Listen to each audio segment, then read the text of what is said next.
and a brief introduction to today's book launch program. Dr. Vincent Eka.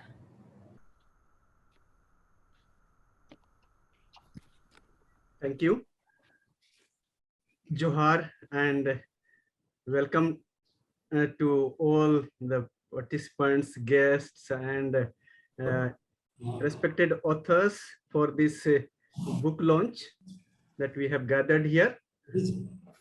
On behalf of the organizing team for launching of this book, India's Indigenous Peoples, A Journey of Self-Reflection on Culture, Society, and Sustainability, I heartily welcome all the participants, authors, artists, and our respected guests for the day. A much awaited book which saw ups and downs, and now it is ready to be launched. Before I proceed, I would invite all those who are having the copy of the new book. We'll first inaugurate it, and then we'll proceed with the introduction and the later discussions. So I would request everyone, all those who are having the book, let us show to it and launch it online. And all those who are not having the copy, you may also join clapping your hands. So here it is, India's Indigenous Peoples, a journey of self-reflection of culture, society, and sustainability. This is a newly printed and published book, edited by 4 editors, Professor Virginis Kaka, myself, Vincent Eka, then Dr. Annabelle Benjamin Bada, and Dr. Juhi Priyanka Horo. So 4 of us have edited this book, and there are many more who have contributed, and I'm going to just make a brief mention of all these. No matter what people tell you, words and ideas can change the world, says Robin Williams. The newly published book, India's Indigenous Peoples, A Journey of Self-Reflection on Culture, Society, and Sustainability, is the outcome of the ideas conceived by the indigenous scholars of the Central East and North India who are engaged in various fields. The year 2019 and 2020 was a memorable year in the history of indigenous peoples of the world in relation to the United Nations organizations. It was the Jubilee year, 25 years of the United Nations Declaration of 9th of August as the International Day of the World's Indigenous Peoples. In order to commemorate the 25 years of journey marked by indigenous self-assertion, collaboration, network among indigenous peoples and governments, indigenous peoples and the national and international agencies through the observation of International Day of the World's Indigenous Peoples. Some of us came together and the idea to publish a book on India's indigenous peoples germinated.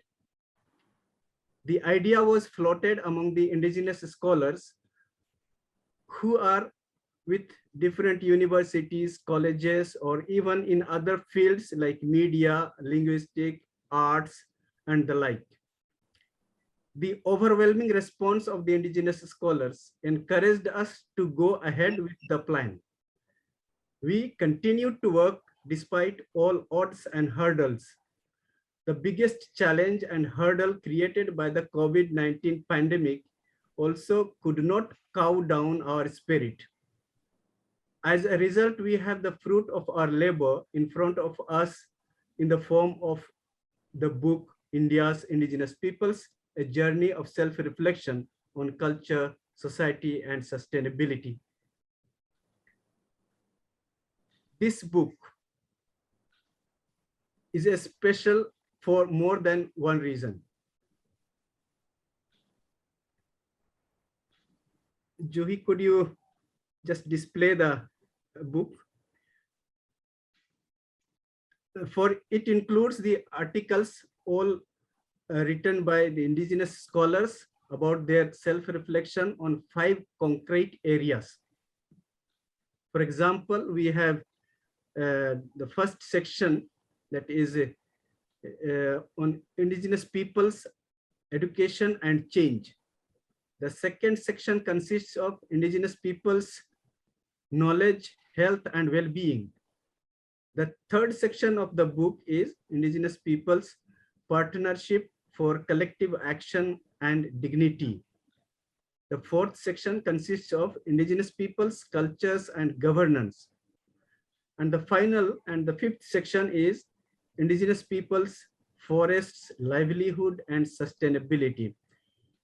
Here, all the 5 sections have 5 articles each, consisting altogether of 25 articles in commemoration of the 25th year of Declaration of International Indigenous Peoples Day. Secondly, it marks the Jubilee year with 25 articles on the given topic. The annals of history tell that the historians, anthropologists, demographers, and social anthropologists from outside the indigenous communities have been writing about the tribals or the Adivasis or indigenous peoples. But with the upcoming of indigenous scholars, academicians, administrators, researchers, and historians, we strongly feel that the reality about the tribals and their issues needs to be articulated and presented as the indigenous peoples themselves experience, perceive, and believe. With this conviction, the indigenous scholars make a humble attempt to articulate their issues and concerns, knowledge and wisdom, hopes and aspirations through this book. I hope that this humble effort will open many more avenues for scholars, academicians, and researchers to find out alternative ways of seeing the reality. Once again, I welcome one and all for this evening for the launch of this book, that all of us are here. Now, all are welcome to participate, and as we proceed, all of us will have some time or other to put forth our own opinions. So thank you once again and welcome. Thank you very much, Dr. Vincent Teka, for your words of welcome and giving the overview of the book. Now we move on. And with due respect, I would like to invite the 3 discussants. Each discussant will have 10 to 12 minutes for their reflections. So first of all, I would like to invite Professor Joseph Bara, a historian and independent researcher, formerly at Jawaharlal Nehru University, New Delhi. So welcome, Professor Joseph Bara. Thank you very much. I thank the Indian Social Institute, Dr. Dendil Fernandez, Professor Thomas, and Sebastian in particular for remembering me. Well, it is a glorious opportunity, very special occasion. It's very special for 2 regions I come to, but before that, can you hear me? Yes, we can hear you. Yes, we can hear you. Yeah. No, I was saying it's really a very glorious occasion. This I have been longing to see for long. Now, I could not read the book, frankly speaking. There was rain here. I mean, there were 15 hours load shedding, so I could not. But I flipped through, and I could sense the value of the book. To me, it has 2 values. First of all, of course, the voice of the voiceless tribals. This is of immense value to me because, and this is by serious scholars, It's not any ordinary voice by scholars, young aspiring scholars. And you always look for this kind of collection, this kind of, assembled voice. And Indian Social Institute need to be congratulated for this. There is rarely a forum, rarely a place where this kind of opportunity is afforded. From my own experience, I can tell you, I desired to publish, but everywhere my articles were, my writers were rejected. Then my perseverance led me to publish abroad. And that's the reason probably I'm lesser known here. I mean, most of my writings are published outside, not in India.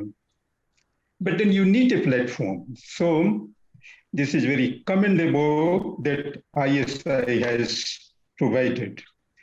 Now, the second reason, the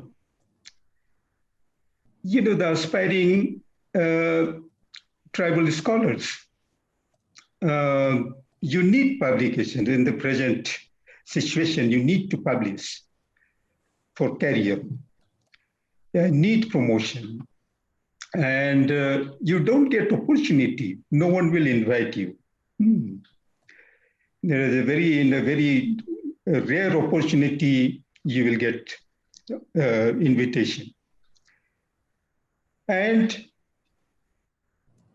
this book by so many tribal scholars, thinking activists, is really very nice to see.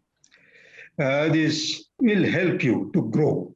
And I'm sure many more will come. I mean, you will be much more, I'm talking about the authors, you will be very, very productive given this first opportunity.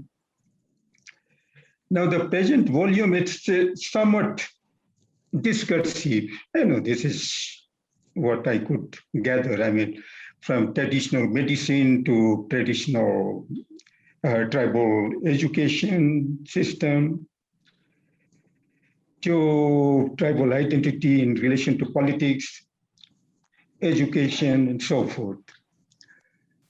Now, in the beginning, you have to fire a salvo. This kind of volume is of immense value. I mean, you cannot always delve into deep, intensive research book. I mean, first generation authors generally don't do. But it is a very good beginning, and hopefully in future, more intensive subject-wise books will follow. And I hope ISI will provide this kind of opportunity. Now, I have been remembering always regarding this kind of book. One of the editors, senior editors, Professor Khaka, I have always been after him that he should publish this kind of book. He disappointed me all my careers. I have always been after him. I am happy that he has done it now. And this is much more needed for these young scholars. But he has done a wonderful mentoring. You need mentors in the system we have. And I just flip through always I find his ideas very incisive, very attractive, and it's for ISI and for the young authors, this is a privilege to have him as one of the editors and author of the introduction. Now,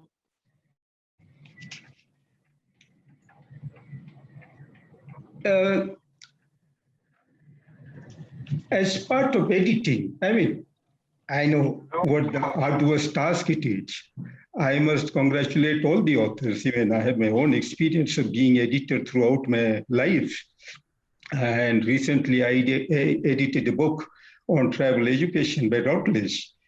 I had to rewrite many. I wanted to have some 3-4 tribal authors. And that book is doing well. But I know as author, I had to rewrite several articles. how difficult it is to produce a book.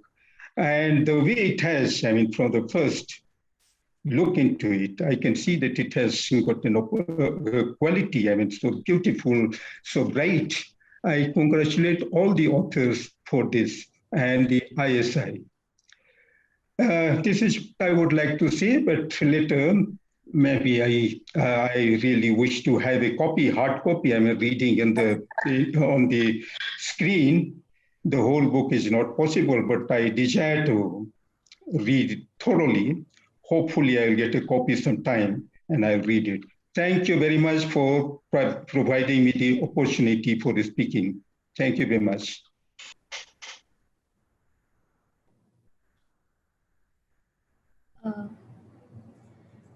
Thank you so much, Professor Bara, for your valuable and honest words of appreciations. And as you said, it is indeed a good beginning, but more intensive steps to be taken in the days to come. Once again, thank you very much. And now I would like to invite Professor Sona Jharya, Vice Chancellor Sidokano Murmu University, Dumka, Jharkhand, and Professor at School of Computer and Systems Science, Jawaharlal Nehru University, New Delhi, who has written also the foreword and gone through this beautiful book. You are welcome, ma'am, for your reflections. Professor Sona Jharya. Johar and good evening to one and all. I hope I'm audible enough. Yes. Yeah, I'm right now traveling to Dhanbad district, from Dhanbad district via Jamtara to Dumka. So I am in Jharkhand right now. It was a delight to see, in fact, 9th August 2020, I'm reminded of when the idea of this book was shared. And I think some of us who had joined ISI in celebration of International Day of Indigenous Peoples in 2020 saw the dream that was presented. And an idea, I consider an idea to be the seed or beginning of a change. And here is the outcome of that idea, that this book. It's so wonderful to commemorate or celebrate the 25 years journey of indigenous peoples across the world coming together as a forum to be as one peoples, also to be celebrating this one day in their own ways. And here is an outcome with the title, although the title says a journey of self-reflection on culture, society, and sustainability. But to my mind, this is the beginning of an academic journey or outcomes, academic outcomes of a journey of India's indigenous peoples. Why I say so, it's the beginning. I think it's pretty evident from what Professor Joseph Bara has shared. I miss to acknowledge my co-panelists, very, very distinguished co-panelists, Dr. Joseph Bara and Professor Thomas Perumalil. And also for thank you very much, Father Denzel Fernandez, who has contributed to this this process of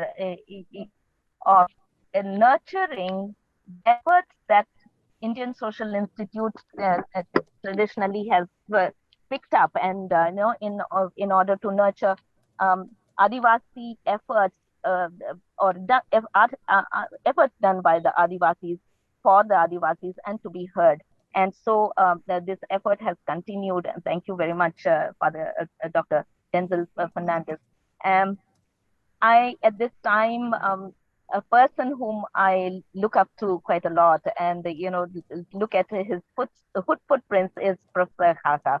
Although his area of academic engagement is so divergent from mine, But besides our academic pursuits and the areas that really tickle our neurons, uh, even though they are different, I think end of the day, when we step into an academic arena, um, we tend to look at the path that those who have traversed before us, how it has been for them.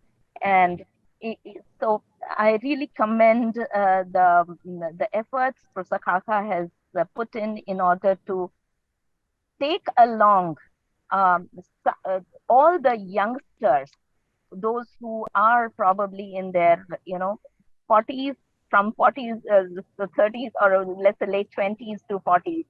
And so I think mentoring so many authors, uh, I'm sure the fruits of this plant that would come out of the seed of this effort would go a long way. The 5 areas that have been covered: indigenous peoples, uh, education and change, and indigenous peoples knowledge, health and well-being, indigenous peoples partnership for collective action and dignity, culture and governance of indigenous peoples, and indigenous peoples forest livelihood and sustainability. These are some great topics, and I'm sure, I hope the authors have done their best. But 2 years down the line, I hope the authors themselves would feel the need to improvise and add a lot. And therefore, I'm confident that all the authors would like to revisit their initial ideas, revise, and also take it forward. And as it was being said, we wish that this one book will give way to 5 different streams or even more. I am reminded at this moment a sentence that a very dear and great friend, late uh, mm, this Kaka, he had made once in sitting in my house, whom we lost last year. Uh, he made a statement saying, "Sona ma'am, you're such a loss to the Adivasi community."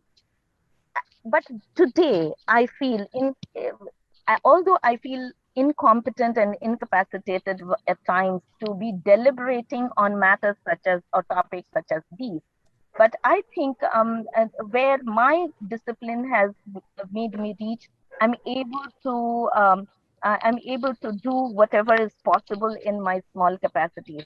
I would like to leave one thought with congratulations and really commending the efforts of all the 25 authors. I would like to leave one or two cues for future. As I have been trying to interact with funding organizations such as Department of Science and Technology, and I've not had a first-hand interaction with IESSR, but I think it is pertinent for those who are in academics to be on the lookout for funding opportunities from such organizations, including Department of Science and Technology, because these days they are indulging into areas of call for which involve indigenous peoples and something related to social sciences. And to take forward once these ideas into formal platforms nationally, because we as Professor Dr. Dr. Bara shared, he was unable to publish within India, but was able to publish outside. It's great to have this zeal to publish outside for internationalization of our thoughts and our experiences, but it is also pertinent to present in the national platform. So I would look forward to our young friends to look out for call for proposals for projects and otherwise at Department of Science and Technologies and ICSSR and other such agencies, funding agencies, because then we would be able to also bring out what we think. Now, why I'm saying so is, in for past few years, to my recollection from 2017 onwards, there is an effort through various such call for proposals uh, to do the documentation and collecting of indigenous knowledge systems. I think this is time to be very wary of and to see that, like it has been done, as Dr. Barash rightly said, or Dr. Vincent rightly said, that study of indigenous peoples was done by others. Now, when indigenous knowledge systems are getting documented and collected and are going to be put on records and shall go to the archive, I think it's necessary for us to engage that indigenous knowledge systems get the right representation and right presentation. And so towards that end, as this book is an effort towards the representation of indigenous thoughts and experiences, I think we will have many more ways with the critical mass of researchers and academicians increasing. We will have more and more the voice getting louder, and it will no more be the voice of the voiceless, but the weak voice becoming louder. So I wish this book a lot of success, and I hope there will be lots of readership to this. And I hope the authors would be open to the criticisms that would come, so that those criticisms and critical thinking through what you have put down will take your ideas forward. Again, congratulating all the authors, congratulating ISI for publishing it, and my kudos to all the editors for doing this arduous task and bringing this baby out after 1 year. It wasn't a very long journey. I think 1 year is a sizable time it has taken for this quality of work. So thank you very much, and Johar to one and all. Thank you very much, Sona ma'am, for your valuable and encouraging words, for the small efforts made by indigenous young writers. And as you rightly said, it's the beginning of a journey of change. And as you also proposed or encouraged to revisit the initial ideas of the authors. And you appreciated the Adivasi efforts made by and for the Adivasis. Thanks a lot for your proposal to young authors or young scholars to look for projects and proposals and different funding agencies. And we will try to document, and we here feel the need to be documented the knowledge systems of indigenous peoples. Once again, thank you very much, ma'am, for your appreciation and words of encouragement. Now we move on to Professor Thomas Perumalil, the Vice President and Research Director, Indian Social Institute, New Delhi. I warmly welcome Professor Thomas for your words of reflections. Professor Thomas. A very good evening and Johar to all of you. Good evening. First of all, I would like to thank the organizers of this webinar for including me in this occasion, on the occasion of the launch of the book titled India's Indigenous People, A Journey of Self-Reflection on Culture, Society, and Sustainability.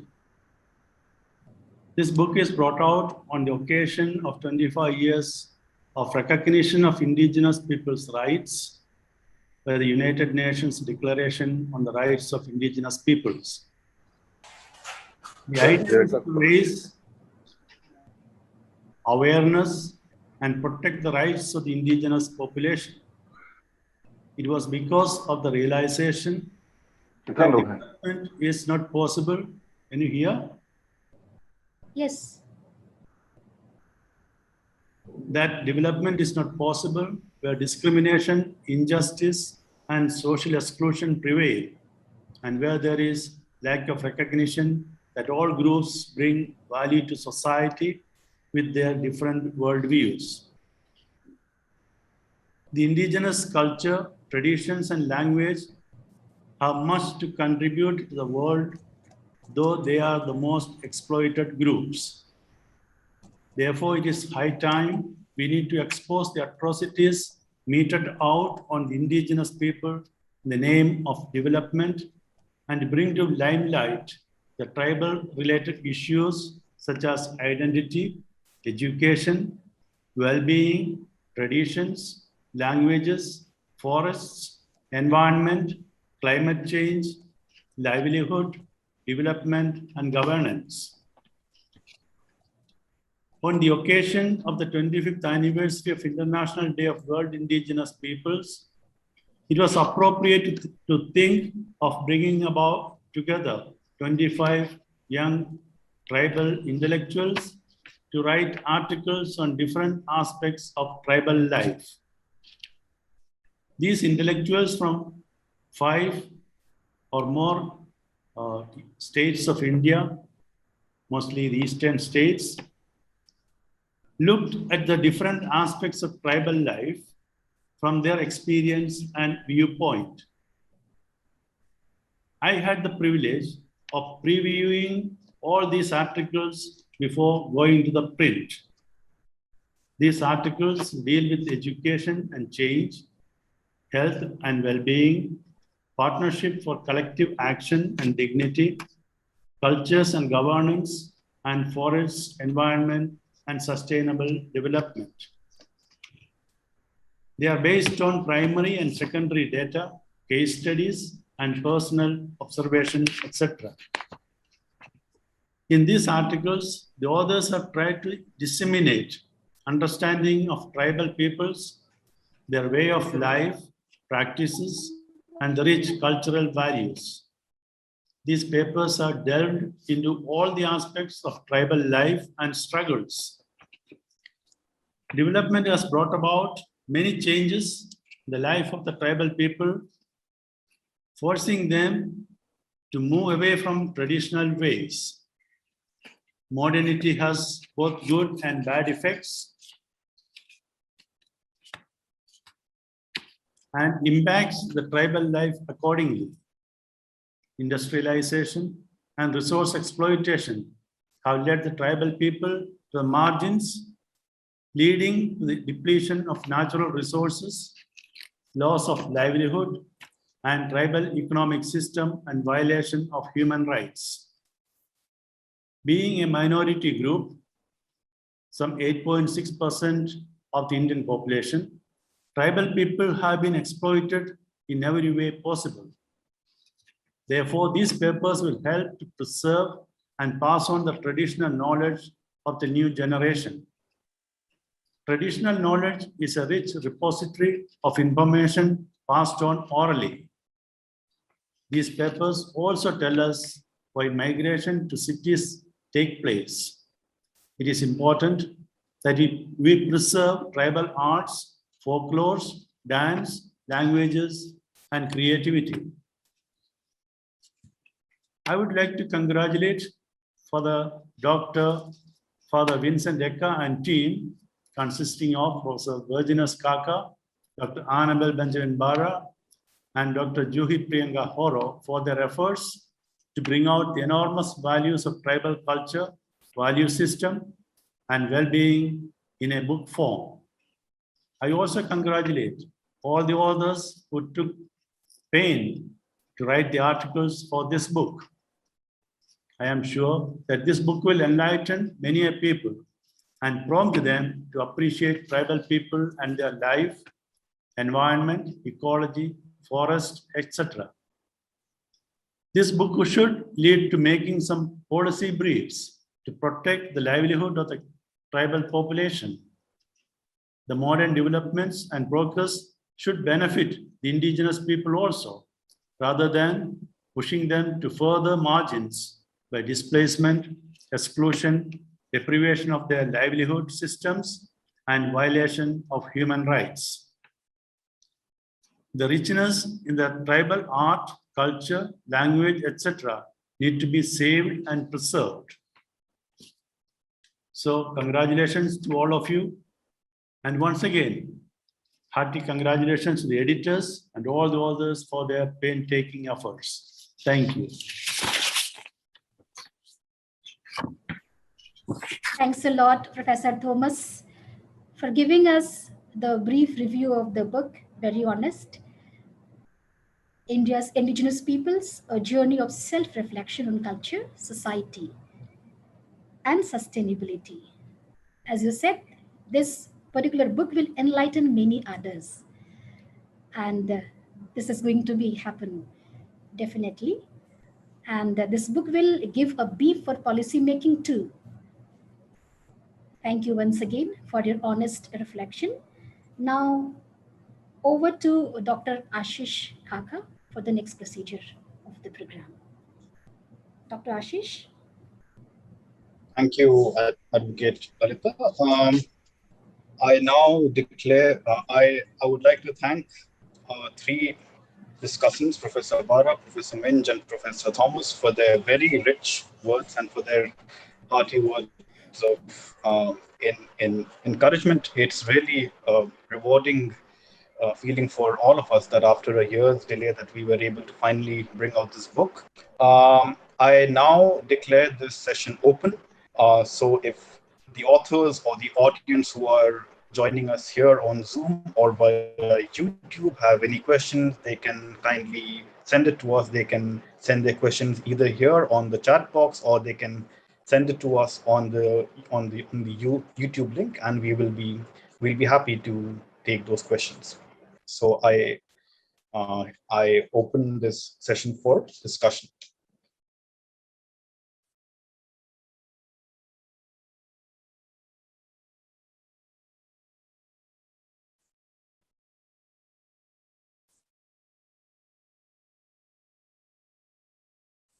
If you have any questions, you can kindly post them here on the chat box.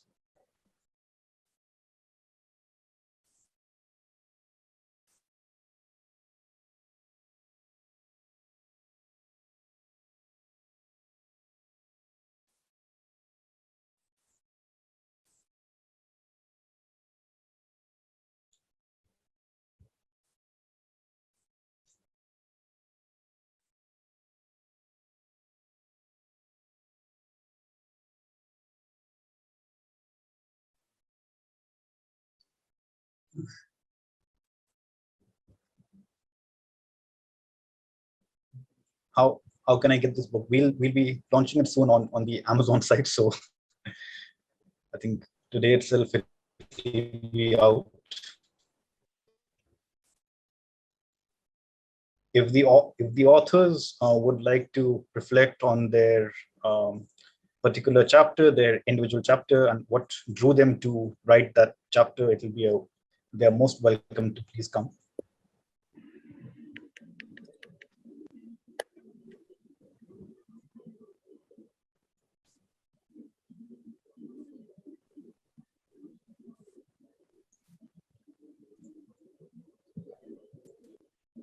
I see a question from Professor Pratambra Hebbar. How do the authors reflect on the tribal youth and their vision for the future? That's a very good question. Is anyone?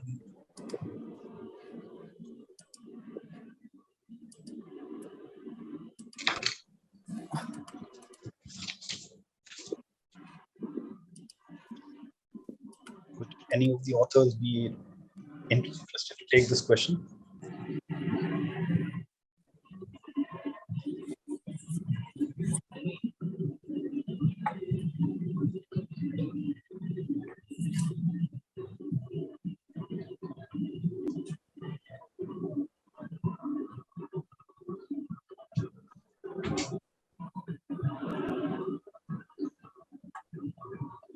I feel that, I mean, if I can go ahead, I feel that this question will be, this is a very relevant question. I feel that this book is a start that for all of us who came together and contributed to this. I think we learned a lot in this process. There's been a lot of ups and downs, but we've managed to sort of really focus our energy and bring out this book and pertaining to the different issues that this book has had. So I feel that this is a good start, and I think that this is just the first of a long journey that we would like to embark upon as scholars, as people who are working on the field. So I feel that this is a good start to begin with.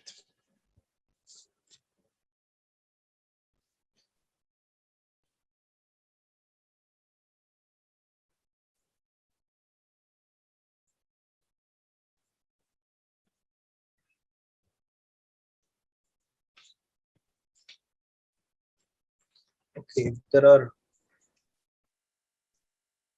So Ashish, we can proceed. At the end, Okay. if someone gets inspired, then Sure. we can go for discussion. Now we go for.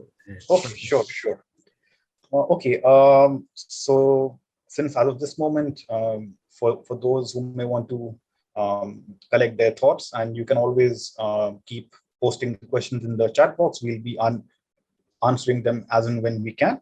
We'll move forward from now, and I invite Dr. Denzel Fernandez, the Executive Director of Indian Social Institute, to kindly come and share his reflection on this book. Dr. Fernandez. Johar and good evening to each one of you present here at this launch of this edited book on Indigenous peoples, the journey of self-reflection on culture, society, and sustainability. At the outset, I congratulate the editors, Professor Virginis Khaka, Dr. Vincent Ekka, Dr. Annabel Benjamin Barra, and Dr. Juhi Priyanka Horo, as well as the 25 authors of the articles written in this edited book. As mentioned by earlier speakers, this is a very important for tribal and indigenous authors and academics to put down their ideas and experiences.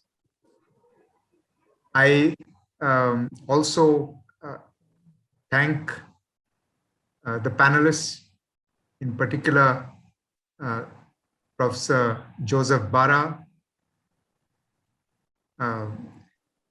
Professor Sonajharia Minch, Professor Thomas Permalil, and those who spoke earlier. I was touched by the sharing of Professor Joseph Barra, where he shared his struggle to get his writings published. It's very important that the ideas of indigenous scholars, academics, get published so that it is part of the academic literature.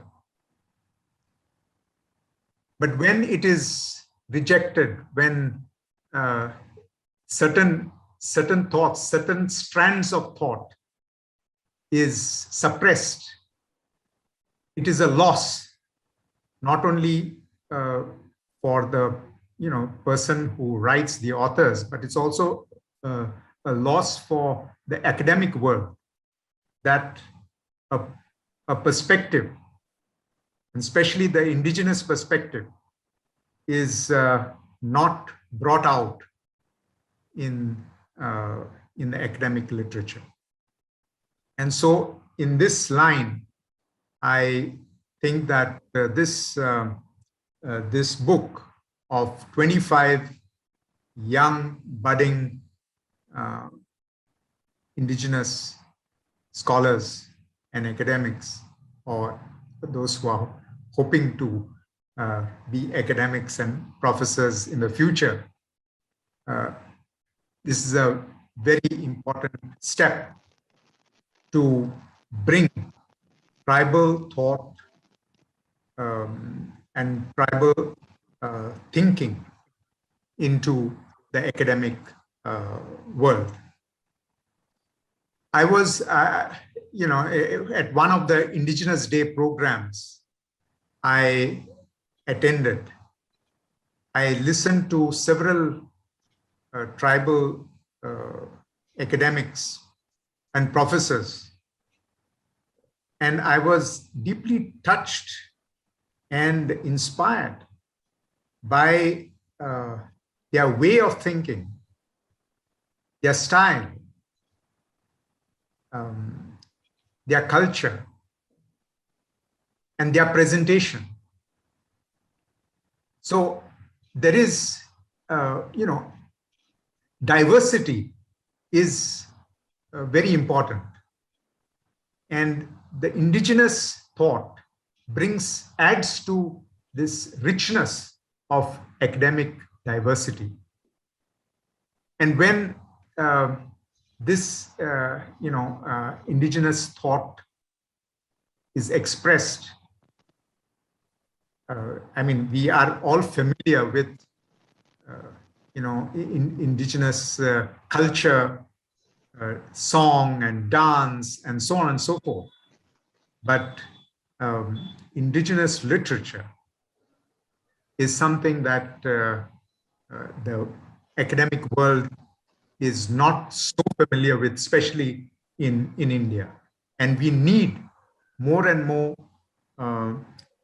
indigenous scholars to keep writing and expressing their thought, not only their thought, but their vision of their way of life and how the country can move ahead in a more sustainable way.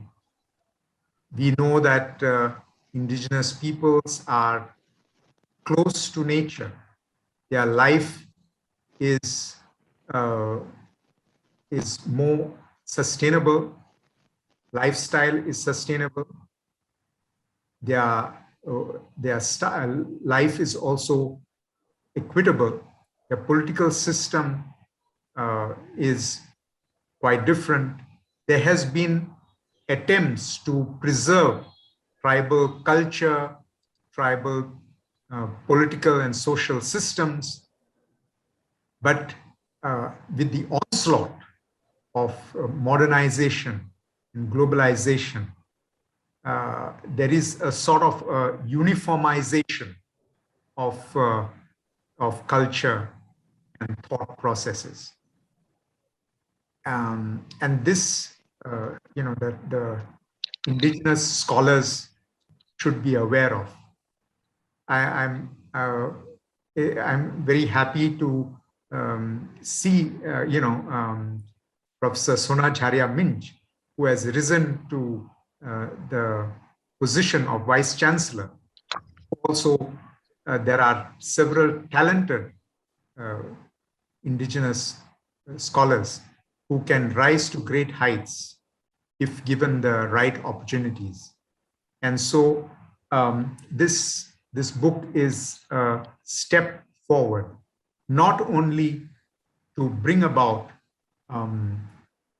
tribal thought, tribal academic writings to the literary world, but also to explore sustainable alternatives today in a world that is going, in an unsustainable neoliberal economic way. So, a sense of hope.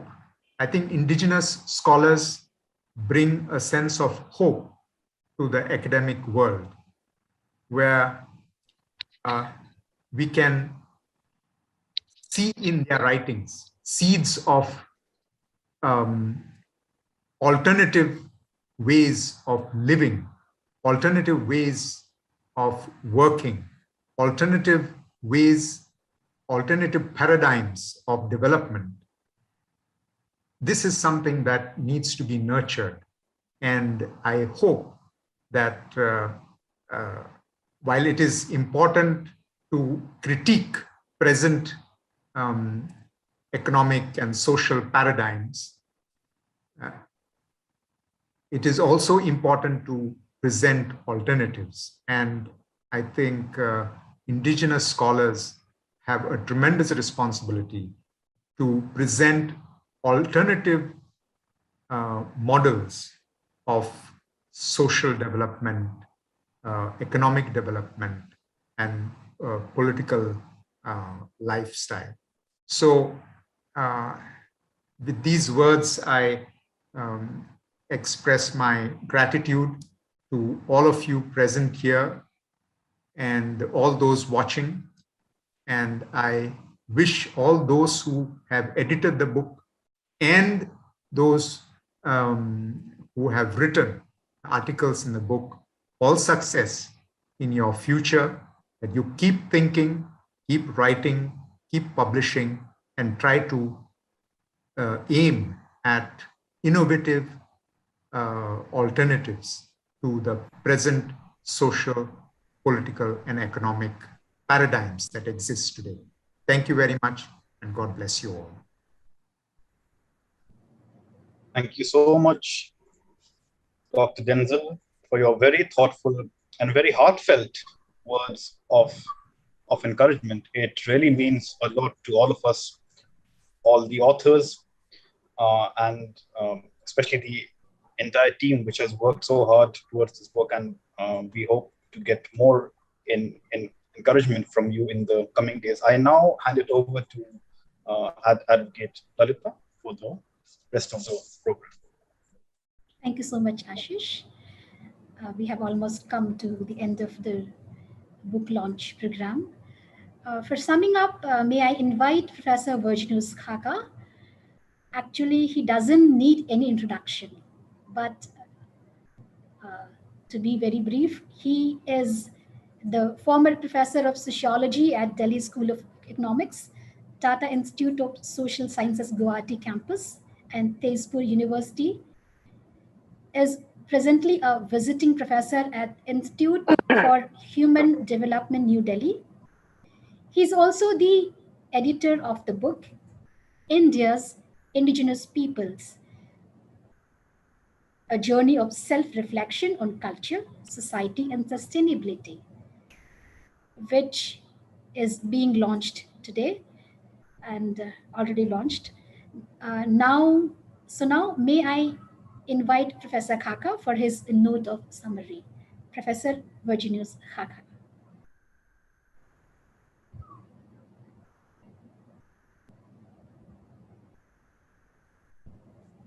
You have to You can hear me now? Yeah, it's audible now. Yeah. It's a very gratifying experience that eventually this edited volume has bear fruition. You know, I think at the outset, I feel that Indian Social Institute is a center which has provided this space. And but for it, probably this book would not have been possible. And in the making of this book, of course, the director of the institute and Dr. Vincent Decker played a very important role. This idea of bringing out a book to celebrate the 25th anniversary of the Indigenous Day of the world's indigenous peoples was conceived by him and maybe other team. And they worked out the theme of what should be the possible way or possible topics on which a kind of reflections on the tribal issues by tribal academicians or tribal scholars should be taken forward. And I was approached after they had conceived these ideas. And I thought that it was a great occasion to be part of this innovative ideas or venture which they have really taken in. In fact, this is what I have been thinking for a very long period of time, the moment I moved to Delhi University in 1990. And in 1990, exactly, I think 2009, I, along with Professor Devanathan, we had organized an international conference. And since I was a part of it, I thought that it's better to give an opportunity to, let's say, indigenous scholars who are in different parts, whom I knew and who are located in different institutions in India. And I did invite them. And I knew that for someone who is coming from a traditions, from a society who had no tradition of reading and writing, it is extremely difficult to move to a traditions which they are not really very familiar with it. We always felt that in tribal society, people, after they become educated, they are moving into new opportunities, new employment, maybe government jobs, other sectors. But I think in the sphere of the production of knowledge and dissemination of knowledge, you find there was a paucity of the presence of the indigenous scholars, whether you're talking from the Northeast or they're talking from the Central India. In fact, I always say that the best minds from the tribal communities, beginning from the colonial period, they went to the study of divinity, they went to other spheres of life, it's more of a religious spheres of life rather than to the secular domain. And as a result of which we find a big gap in terms of the intellectual vacuum, let's say between maybe from the colonial or from the time we became independent till the 90, almost till today. Whereas I think Northeast already picking it up, but I think Central India still needs to go a far more into it. And in that sense, it is and at that particular 2009, I did conceive an idea of what is known as a tribal intellectual collective. And we had a couple of conferences, we organized it. It was all self-financed because you cannot really hold conferences when people don't have really a kind of support. And it was almost a self-financing kind of conferences that we used to have. And we ran it for a couple of years, and then probably we couldn't really take it forward. And eventually you find that this whole idea of having a tribal intellectual collective, now it's almost confined to Tata Institute of Social Sciences at Mumbai. They are the people who are really most active.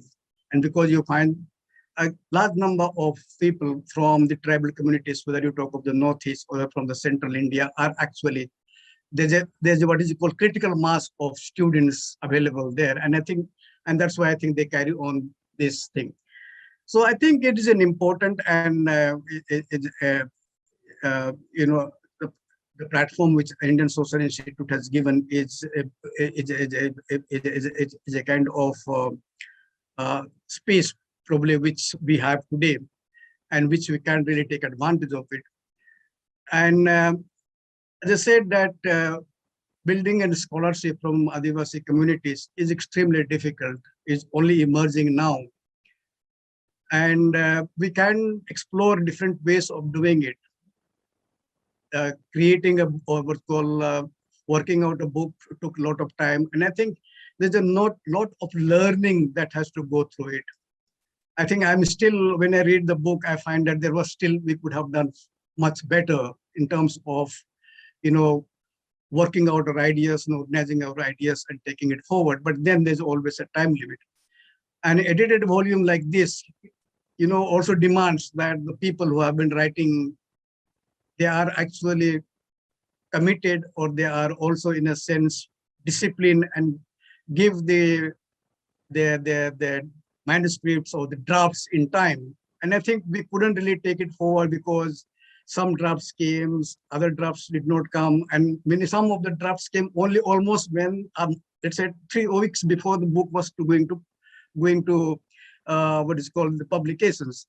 And as editors, and because these are the first generation of people who have been writing and they have given the draft, we thought that, as best good to accommodate them as best possible. In the process, I feel to some extent we did compromise with the quality. We could still would have done much better. It is writing, particularly for indigenous people who come from indigenous communities, is difficult, as I said it. And I have not shared my own experience in life, except maybe to some students when I was giving a seminar at the Tata Institute of Social Sciences at Guwahati. In fact, I chose the academics by... ID? Meeting ID? Hello? Hello? Yes, you can.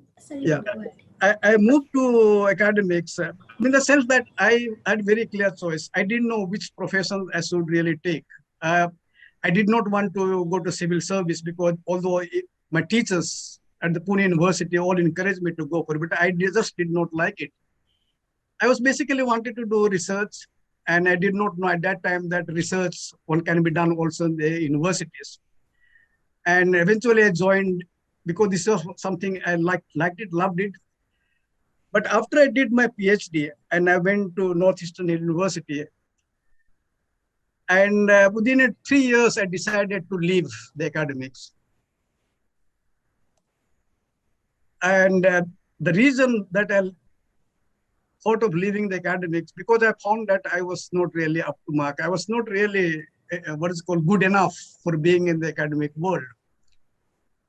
I had submitted a paper because at that time I was not doing on the tribal studies. I was mostly on the agrarian studies and the labor, because that is the situations in which I had grown. So I was fascinated with the study of agrarian social structure, the plantation labor and all that. And I wrote a piece and I submitted to one of the very well-known journals, and it was rejected. And I went under the deep depressions, anxiety and tensions. And I realized that probably this is a sphere of life. I'm not really good enough. I can't really do it. And therefore I should really leave. And I decided to leave. Very frankly, I decided to leave.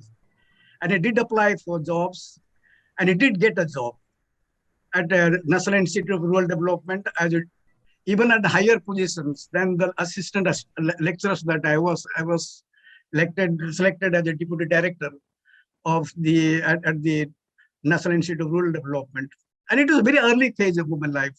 I think just 4 years after my joining the Northeastern University. And I was about to join, and I consulted many people and then persuaded me not to take this job. They said, you will just be a sophisticated clerk, not beyond that. And this up and down in the academics, it goes on. You don't think that even the well-known professors, probably the papers may have been rejected. So it is nothing new about it. And when you really discuss with them, you will find there are a lot of people who are very well-known today. Their papers have at a certain point of time have been rejected. So when you apply, budding indigenous scholars, they apply or they place their papers in the journals or in edited volumes, and people don't really accept it. Don't get disheartened. I think this is the advice I would like to really give it. I think one has to be courageous, one has to be determined, and one has to say that, well, this is an area which Adivasis in India, they really need, and you must really contribute to that. That's the kind of lens that one should really take it. But as I said, in doing that, there's a need of disciplining oneself.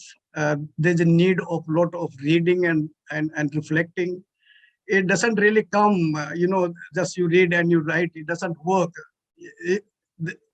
One has to be disciplined, read, start writing, however inadequate it may be. And then I think as you keep on writing, you start finding a sort of a flow in your own writings. You start developing it. But you try a writing, you will find stuck, because I myself, if I'm not write for 1 month and then suddenly try, I find very difficult even to write a paragraph. Sometimes I take 2, 3, 4, 5 hours to write a paragraph. Even that I'm not really get satisfied. So basically, since these are the young scholars, I'm just trying to say my own experiences, is that one has to keep on doing it. Work on your draft and maybe again and again, and keep on writing almost every day, and that is really helps you to build your flow, your rhythm, and so on and so forth. So that's, I think, is extremely important. At the same time, whether you are producing your individual book or you are producing collective book, if you are producing a collective book like edited volume that we have done, then I think you have to also respect that there are other people who have already submitted the draft and others not really doing it. It actually jeopardizes the whole production of the book. Individual book, then I think you are at you are at the freedom as to how you, or the pace at which you really go. So I think these are all important, and I find that it is a time, the first generations of the scholars who are entering the universities, research institutes, whether as a teacher, as a researcher, or as an activist, I think the Adivasi scholars, they don't have a choice either to be pure academics and pure activists. I think we have to really think of in terms of trying to see as to how best we think as well as we really act. And activism activism not in the sense of, what is it called, if you can do it as a human rights activist, do it. So again, but even in terms of your ideas, trying to move into the directions of being an activist as well as a sort of a thinker, I think this is, no matter where you are, whether you are an activist or whether you're in academics, those blending, those combining, those two things are very, very important. And more so in a society like of the kind of society we come from, I think that really needs it. So we have to create this this intellectual mass which is already coming up, and I think people have to take up this up individually or as a collective. Individually, probably it will be even much more struggling, but as a collective effort, as it has been done, I think these are possibles. And I would like all the young scholars with whom I worked, and it was very gratifying feeling that something I had thought of in terms of tribal intellectual collective. We did seminar, but we couldn't really carry on a book. We have still some projects are there which we want to do it, but we couldn't really do it. But this is the first time that we have been as a collective have been able to bring it out. And a lot of support has come from all the scholars. But as I said, that we have to little bit be disciplined in order to carry it forward. And the message is that for all those who are still struggling, I think they never get disheartened. Keep on. Reading and writing is not an easy task. It is quite different than being in administrations and being in the management. Maybe that is a different kind of skill that needs, but being in the academics and just teaching is not enough. I think teaching and writing is an integral part of being an academics, or just being an activist and not writing, that is also not good enough. I think it's important for an activist also to reflect and give his reflections on the way in which he thinks about the social reality of the marginalized communities. So these are important, and I hope that we should carry this forward. Also, I think if possible, is not only in terms of writing books, but if a kind of forum we have, let's say either at the Indian Social Institute, where you find that at least once in a month or twice in a month, kind of forum of the emerging Adivasi or Dalit scholars to come together and let them make presentations, and I think get feedback, and they can really work on either the paper, and then eventually it can come as a collective as well, as a collective edited volume as well. So these are the ways in which probably we can take it forward. I'm sorry I spoke a little more than what I should have spoken, but I thought that since most of the people here are young scholars, I thought let me give my wisdom or my reflections on whole issue of writing and publishing. And as I said, that this is a profession which needs a lot of demanding, and lot of was saying publishing is not an easy. Of course, today is much better than what it was, let's say, at 10 or 20 or 15 years ago.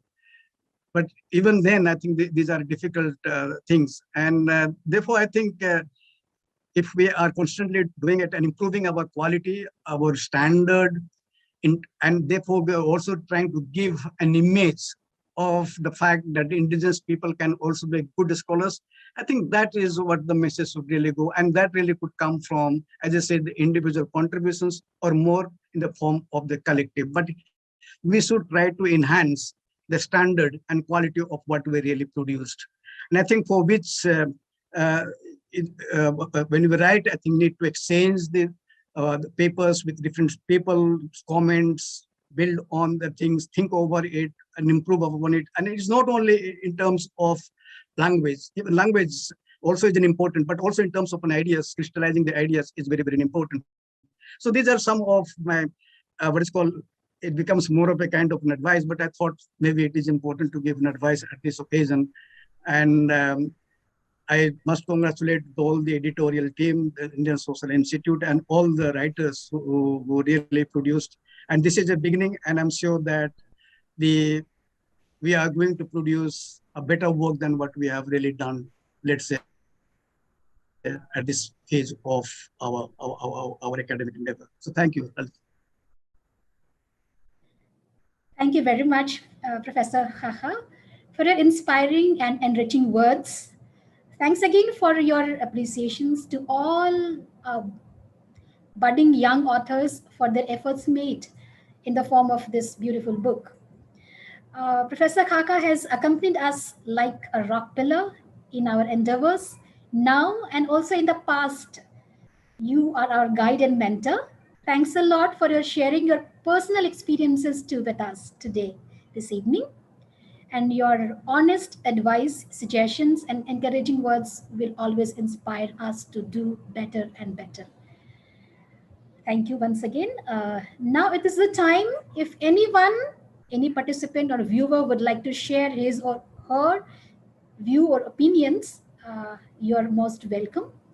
You can directly speak after introducing yourself. The floor is open once again. Or you can raise yours.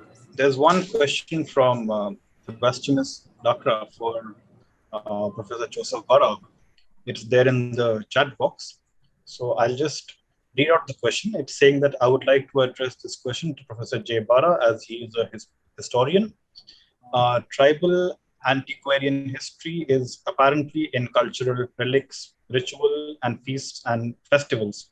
Is there a possibility of cracking the tribal history? How will it be taken by others than indigenous people? So this is a question from Sebastian Dakra to Professor Joseph Bara. Professor Bara, if you can answer this question.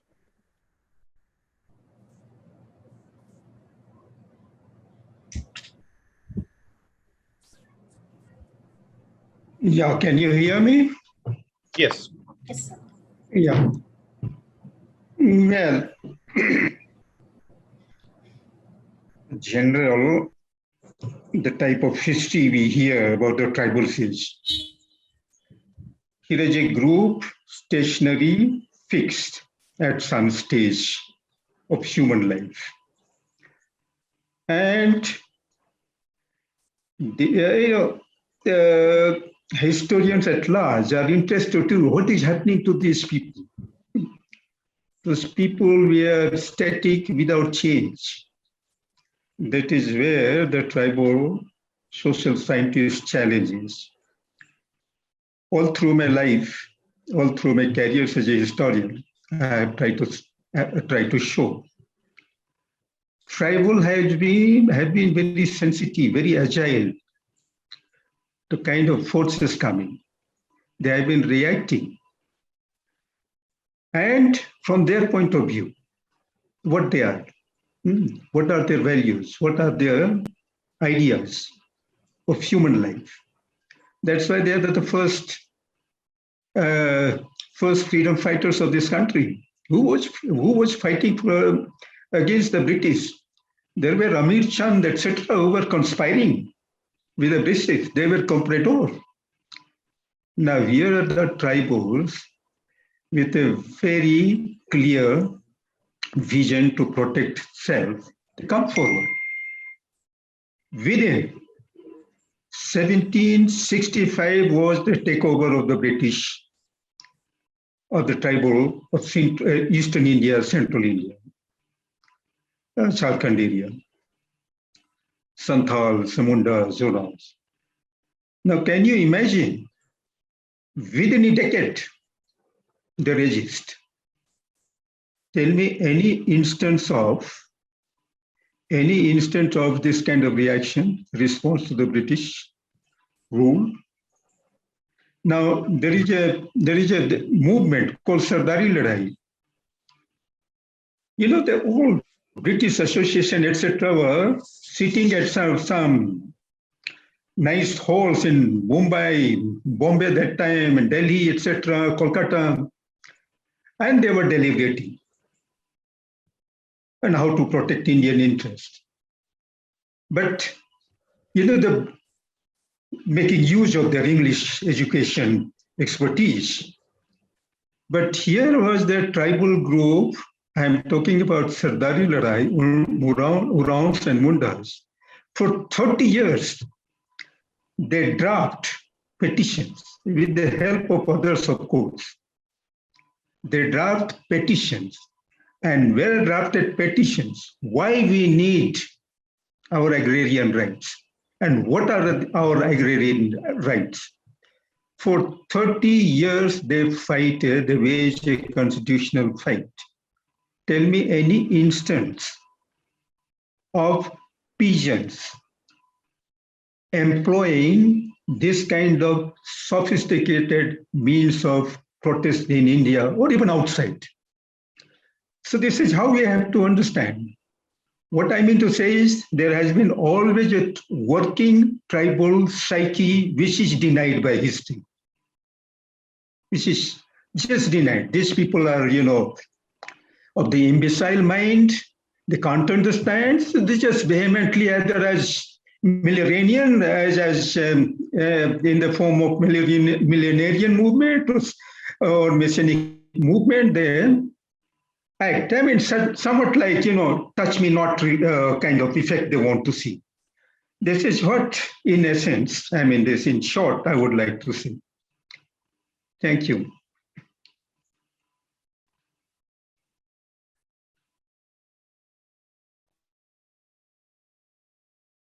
Thank you, Dr. Bala. There's a question from Valentine. I think he's raised his hand.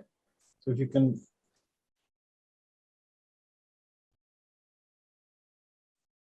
Yes, could you, what is the question? Yes. Yes, I am Valentine. Actually, I don't have any question, but I want to share some of the comments here. That's why actually I have raised my hand. This is actually, I am feeling very happy to be attending this session first thing, and very enriching and very rewarding experience for me. First thing that I have not read the book. So I do not know inside what is there, but the name of this one, the book, is actually brings ripples in my heart, like that I am feeling. And first thing is that these books have inside views. Always I have heard about the outside view. So I feel that this book has the blood, the touch, breath, and feelings of our people, I feel. So I feel really very happy to listen to all the indigenous intellectual. So this is my feeling. That's why I wanted to express my feelings. So thank you for all giving us this much good time and for enriching experiences. Can we have sometimes like that forum so that we can listen to you? First we need your encouragement. Sometimes we'll not be able to you. That's why we do not know where to go in universities. So this is very difficult to know you also personally. So if, sometimes bring us that together so that I learn from you. For me, the questions or suggestions like that. Thank you.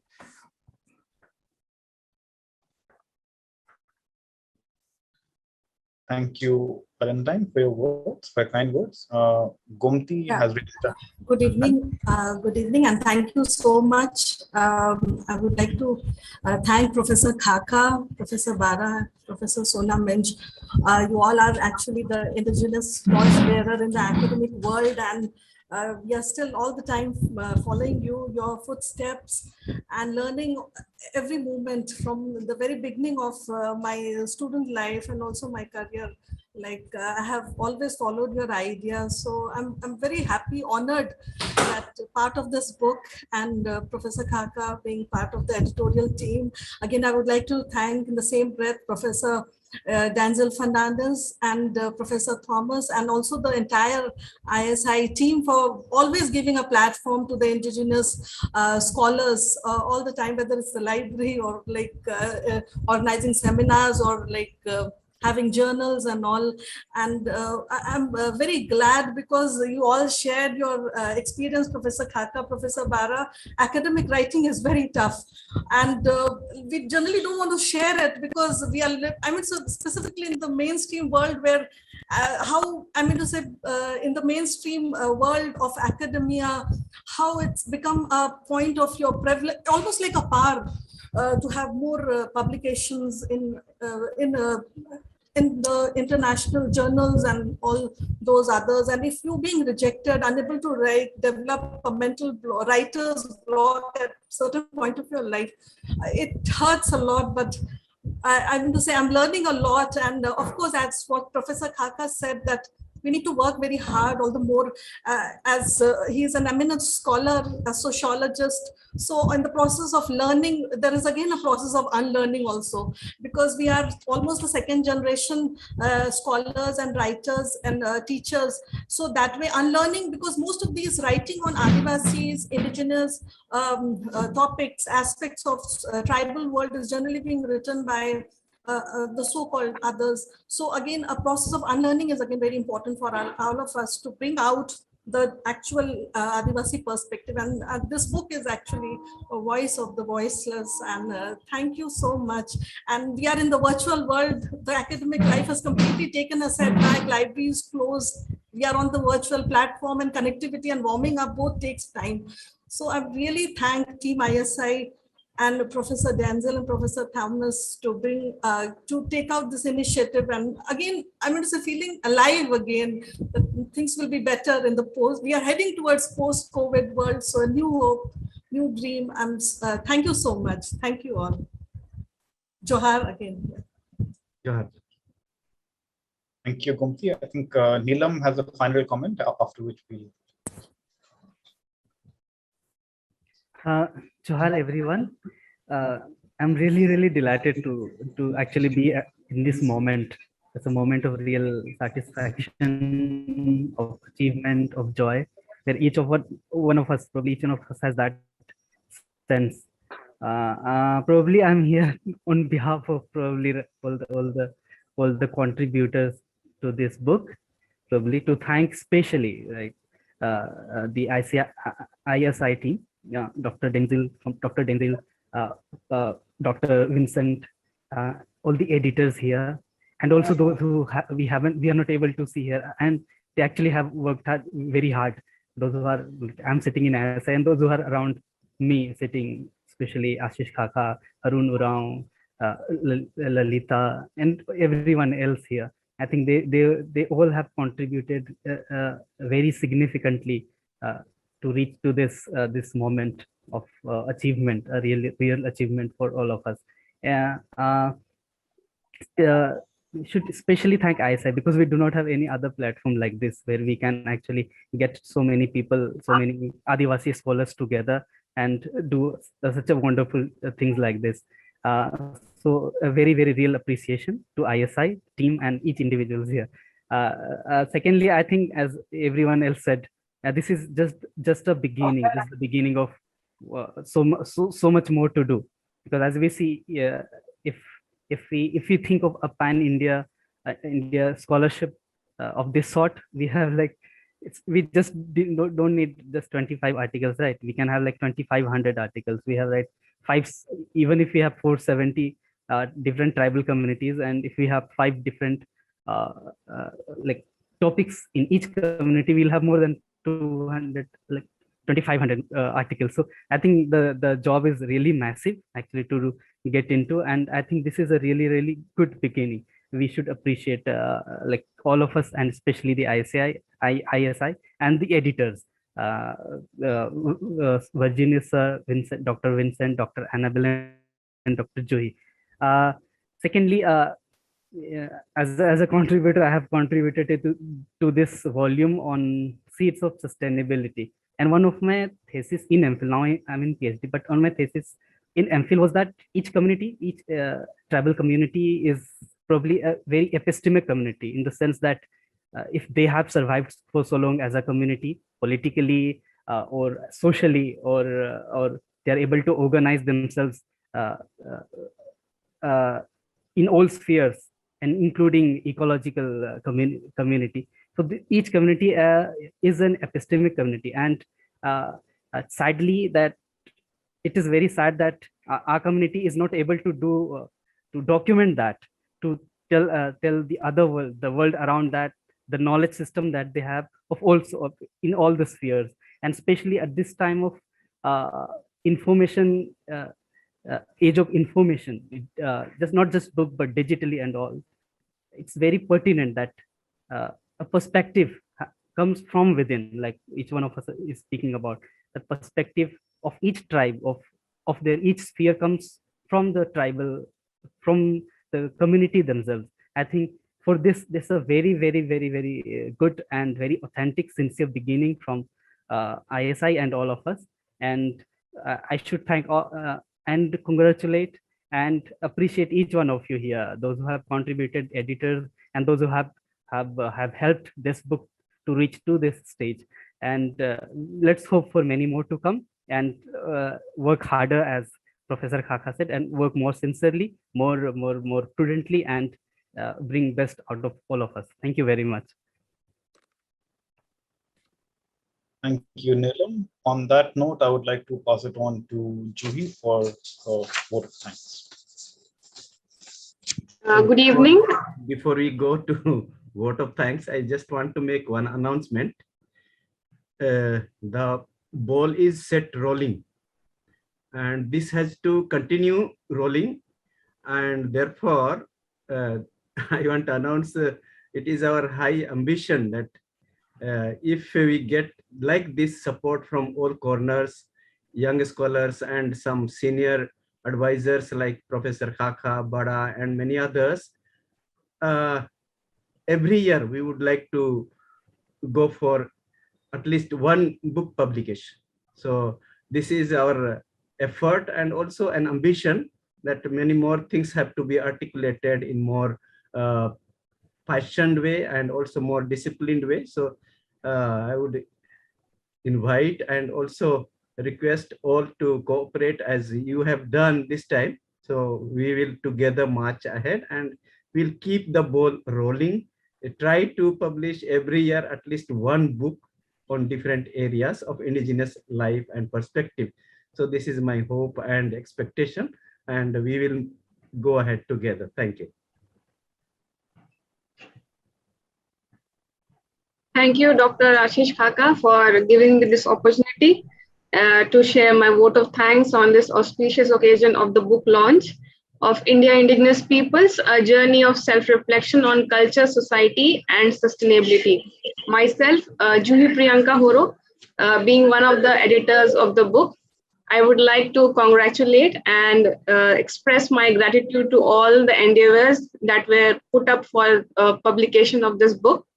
So first of all, I would like to thank the leaders, especially Dr. Denzel Fernandez, Executive Director, Indian Social Institute, New Delhi, who actually helped and encouraged for this book, and who also shared the word of encouragement and reflection that how this book is brought a different perspective towards him. Then I would like to thank Dr. Vincent Eka, Head of the Department of Tribal Studies, Indian Social Institute, New Delhi, for bringing this initiative and giving this opportunity to all the tribal scholars and each one of the delegates who have put in all the efforts to share their thoughts.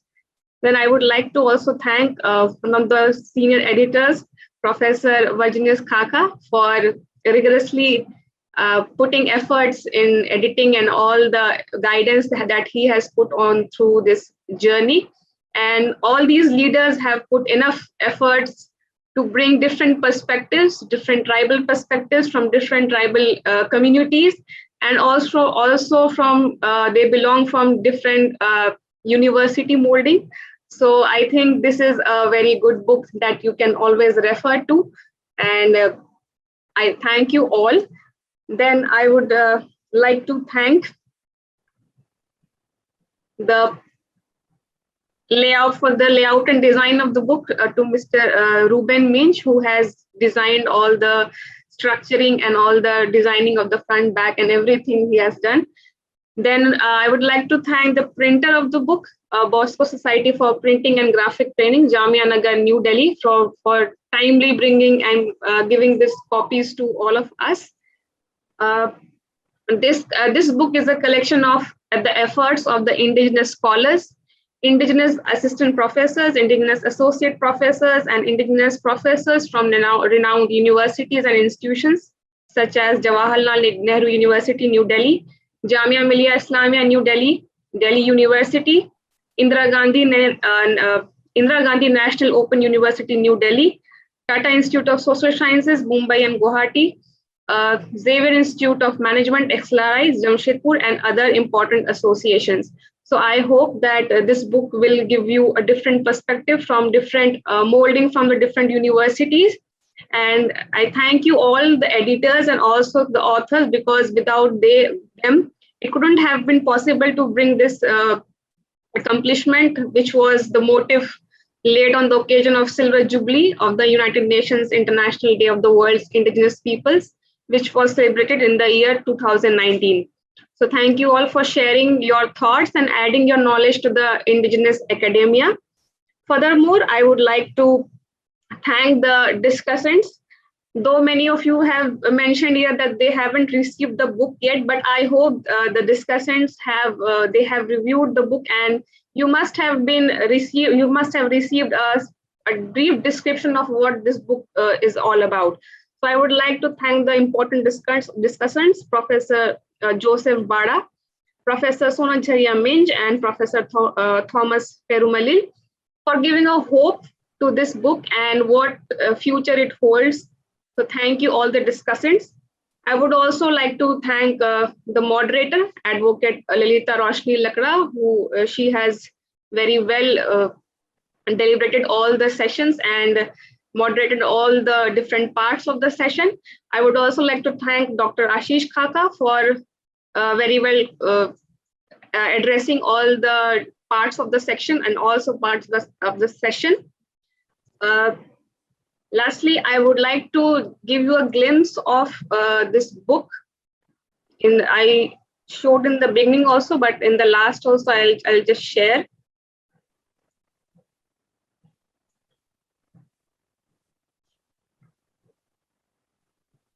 You can find this book.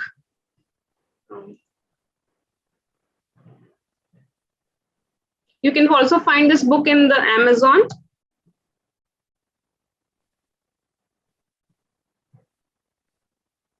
There are 5 different sections.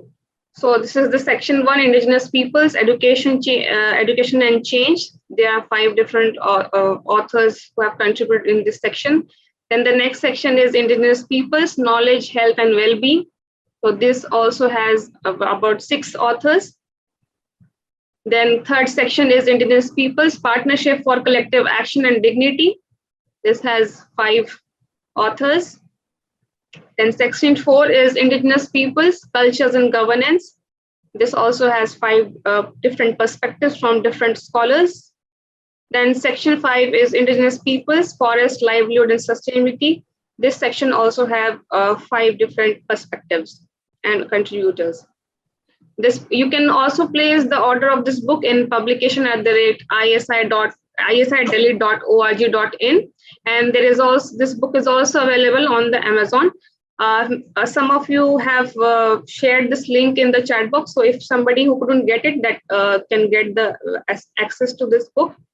I would like to thank all the organizers who have been a part of this journey. the editors and contributors, so that you remember them also in the future.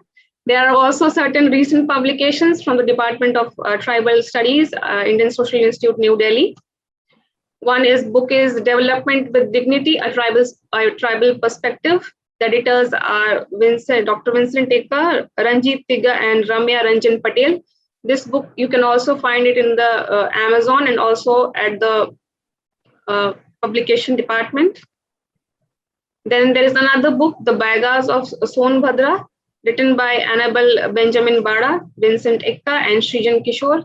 This is also available on Amazon, and you can also find it in the publication section of ISI. So thank you all. If somehow that anybody who couldn't become a part of this publication or the contribution, but I hope that once you grab this book, you get to study, then you gain knowledge, and of course you will become a part of this journey, as it is already stated that this journey has just begun. So if any one of you who are about to pen down your thoughts on this tribal perspective, so I guess this book will give you enough clarity, and I hope you will also share it to others and encourage others. Thank you all. Thank you for giving me this opportunity to share my vote of thanks, and thank you. Johar. Before we leave, I think we can have one photograph. We grab everyone's face, perhaps all those who are not visible.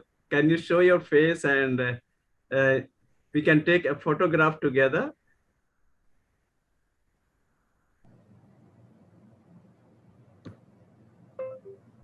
Unpin this one. Can you unpin it?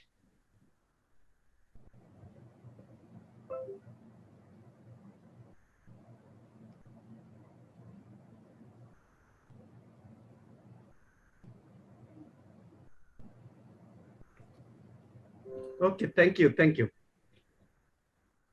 Thank you so much. And Johar. Johar, thank you. Johar. Congratulations. Johar. Johar to all. Thank you. Thank you and Johar. Thank you. Thank you.